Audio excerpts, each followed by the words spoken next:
मन देखी चिकन सामान के काका के भइल बारे से जवान के देखी के छोड़ा चलो जान के कौना जिला में पड़ो कर मकान के मन देखी चिकन सामान के काका के भइल बारे से जवान के दिलवा दे दे कर तो नाही हर जाके छोड़ी दिलवा दे दे कर तो नाही हर जाके छोड़ी हाय जवानी कदी वही नगरता करता के छोड़ी हाय जवानी कदी वही नगरता करता के छोड़ी डीजे आनंद राज सिमरी बख्तियारपुर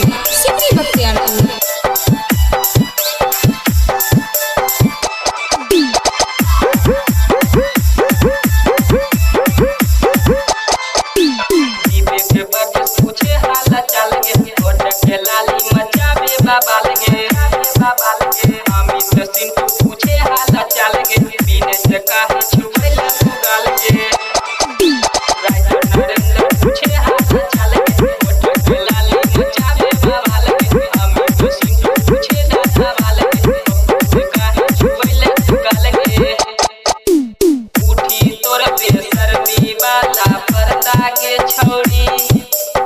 उठी तोर बेसरमी वाला पर्दा के छोड़ी हाय जवानी कदी ओह दिन करता के छोड़ी हाय जवानी कदी ओह दिन करता के छोड़ी